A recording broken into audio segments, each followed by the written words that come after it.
हम रामायण में चले तो वाल्मीकि क्या हैं? महर्षि वेदव्यास, वाल्मीकि। और वाल्मीकि गुरु किन के हैं? तुलसीदास जी के। इसलिए वो प्रणाम कर रहे हैं। सीताराम गुणग्राम पुण्यारण्य विहारिणौ, ऐसे प्रणाम करते हो। कवीश्वर और कपीश्वर की वंदना कर रहे हैं।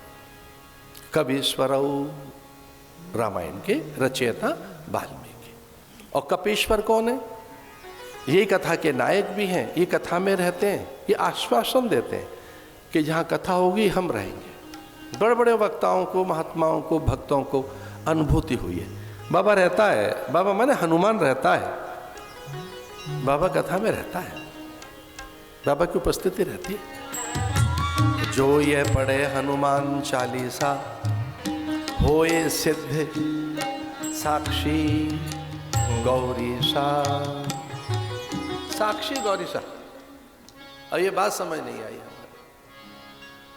भगवान ने कहा पार्वती जो ये हनुमान चालीसा पढ़ेगा वो सिद्ध हो जाएगा, हम कह रहे हैं। तो हनुमान जी कह रहे हैं कि शंकर कह रहे हैं? तो आइए भेद की बात बताएं। हनुमान जी कोई और नहीं, महादेव ही हैं हनुमान जी। खुद कह रहे हैं महादेव। अरे किस देवता के पीछे पड़े हो? मैं आशुतोष। महादेव महादेव महादेवेति यो वदेत एकेन लभते मुक्ति द्वाभ्याम शंभु ऋणी भवेत। एक दिन भगवान हंस रहे थे। अब जो समाधि के देवता हंसते तो है नहीं, महात्माओं को जरा हंसी कम आती है। तो समाधि में से निकले, हंस रहे। पार्वती ने पूछा ये हंस क्यों रहे? तो उन्होंने कहा विष्णु को दुखी कर रखा है लोगों ने कामनाओं के लिए। अरे हमारा ध्यान कर ले।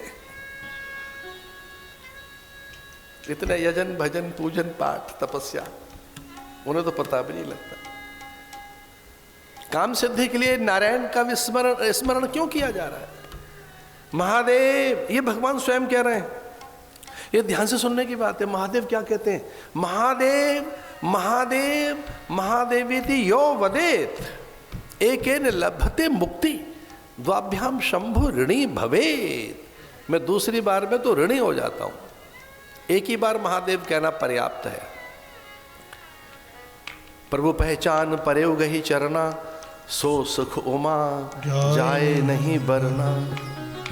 कई बार तुलसीदास जी ने भेद खोला है कि ये मैं जब मिला राम से तो क्या आनंद हो गया। सो सुख उमा जाए नहीं बरना।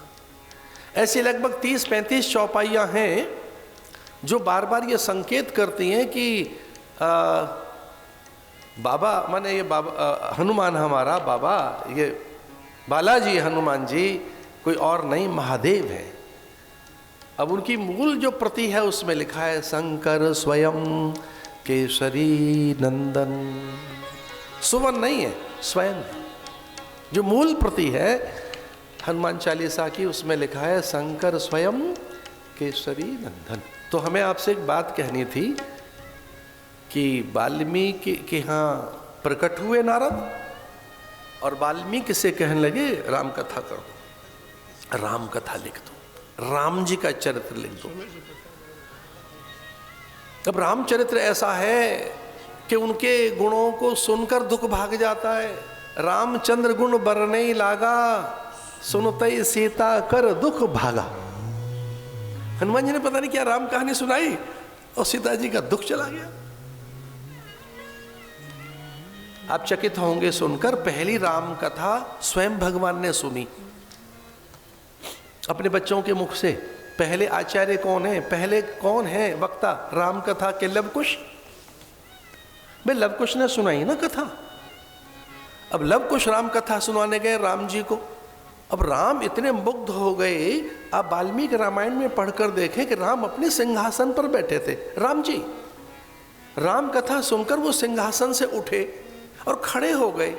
राम कथा में इतना रस आया कि अपने बच्चों के पास आकर बैठ गए, सुध बुध खोकर श्रोताओं में आकर बैठ गए। और किसी को ये पता नहीं लगा कि राम का सिंहासन खाली है।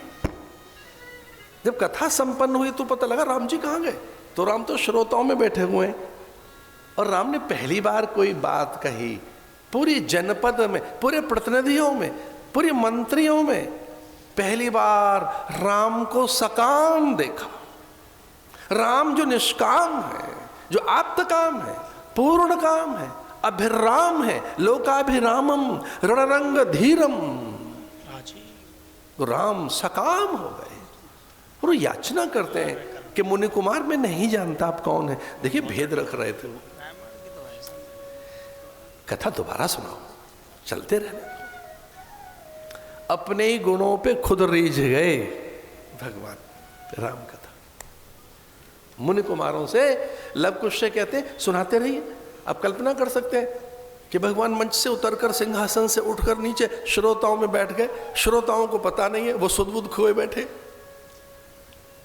सब सुध-बुध खोए बैठे हैं, राम जी भी सुध-बुध खोए बैठे हैं।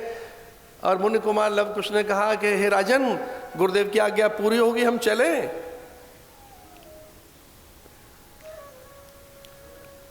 सकुचाए राम, उन्होंने कहा मुनि कुमार हैं और गुरुदेव को तो क्या दिया जा सकता है, मेरे गुरु हैं वो वाल्मीकि, लेकिन अब खाली हाथ आपको कैसे भेजें, क्या दें ये समझ नहीं आ रहा आपको, क्या भेंट करूं। राम ने कहा कथा सुनिए, दक्षिणा तो होनी चाहिए कुछ। कितनी बड़ी बात कही लव कुश ने। उन्होंने कहा आप हमारे आश्रम में पधारिए, हमारे गुरुदेव को बहुत अच्छा लगेगा और हमारा विश्वास है कि माँ हमारी अत्यंत हर्षित होगी, हमारी माँ अत्यंत हर्षित होगी, माँ हमारी आपको देखकर हर्षित होगी। अब राम की आंखें भर आई। माँ तक पहुँचने के लिए, गुरु के आश्रम तक जाने के लिए यज्ञ की रचना की कि वह पहुंचे कैसे, किस विधि से पहुंचे। सीता तक भी तो कोई साहस चाहिए पहुंचने के लिए, वहां तक जाने के लिए बड़ा साहस चाहिए। अश्वमेध यज्ञ की रचना की।